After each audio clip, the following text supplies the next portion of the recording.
dahil tuwing Marso ay pinagdiriwang natin ang Women's Month, ngayong umaga ay may makasama tayong isang babae na pinatunayan ang kanyang galing at kakayahan sa larangan ng arkitektura. Kasama natin live sa ating studio si Architect Kaydee Velasco para ibahagi ang kanyang kwento at achievements bilang isang babaeng architect. Welcome to Rise and Shine, Pilipinas!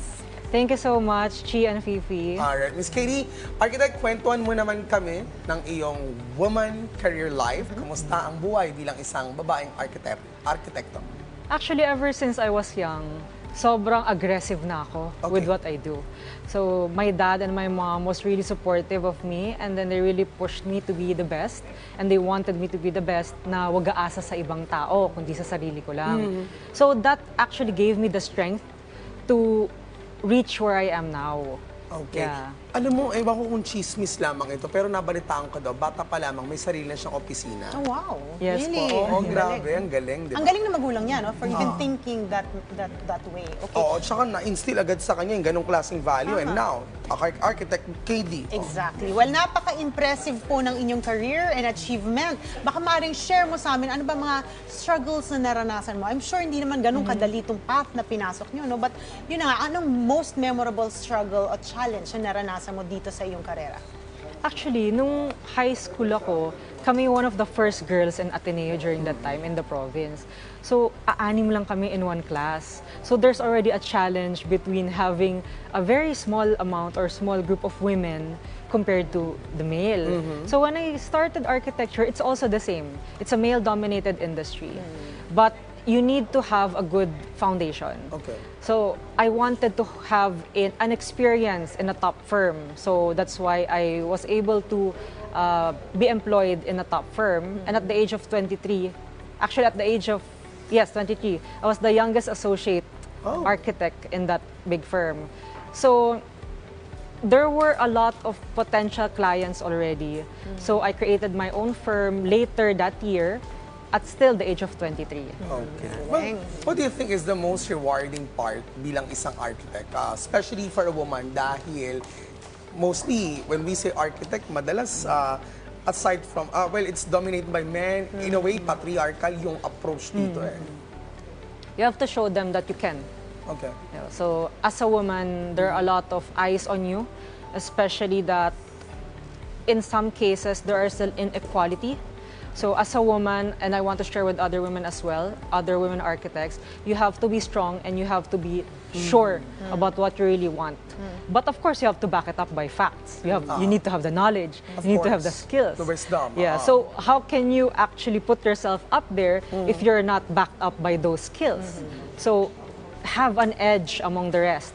So when I was 21, before I had the architecture license exam, I told myself, magkakaroon ako ng isa pang license. Pero hindi ko alam, nauna pa yung license na yun kaysa dun sa pagiging architect ko. It's a sustainable green license. So, ibig sabihin ng sustainable green license is you actually help on the environment. So, it's related to the field of architecture as well.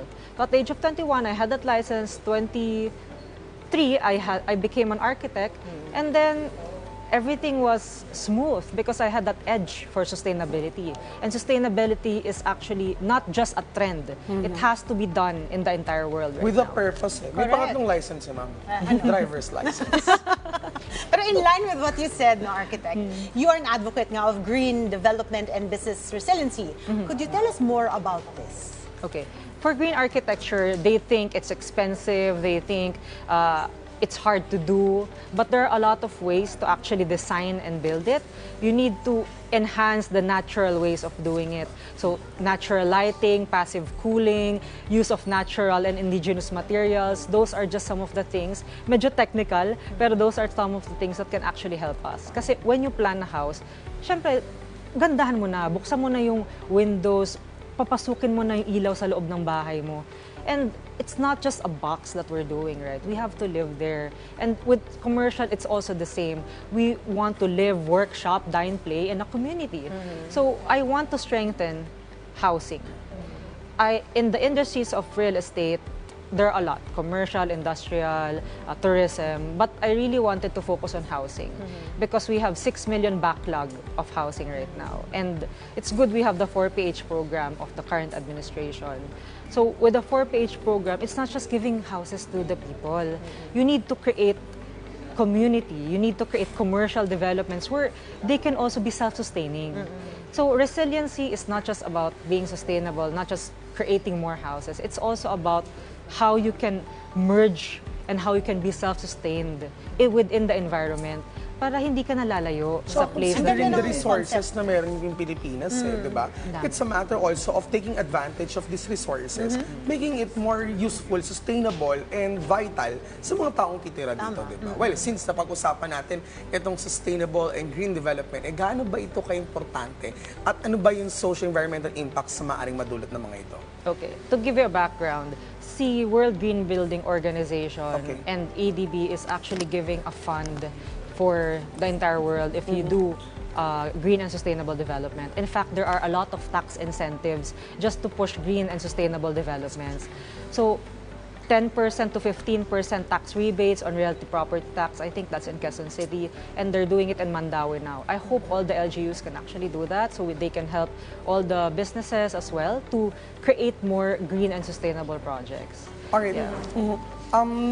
At least a message siguro dun sa mga babae na since it's Women's Month and paano ba natin mas may empower yung sarili natin bilang babae na we can do things na kung anong kaya ng lalaki ay kaya ng babae. And actually, you can do more if we're talking about women empowerment, radical feminism. Go ahead, ma'am. Okay. So my message to all the women out there is for you to be strong and for you to make sure that you know what you're actually doing in life. So you cannot just be there without any backup. So make sure that everything is proper, make sure that everything is set before you actually push yourself out there. Galing ni ma'am, no? How inspiring. I know, oo. Ito yung isa sa mga bagay na parang pwede mo pagmalaki, na parang you really have to be yourself and you have to move forward on all the things, on the struggles that you'll be doing. And lahat it comes after. Magiging maayos ka, you're gonna be a CEO of your own firm. At may advocacy ka pa. Oo, diba? With the purpose. Correct. Well, maraming salamat sa pagbisita sa amin dito sa studio at sa pagbabahagi ng iyong inspiring story as a woman achiever. Muli nakasama natin si Architect Kaydee Velasco. Thank you, Chichi and Phoebe. Thank you. Thank Thank you. you, Architect.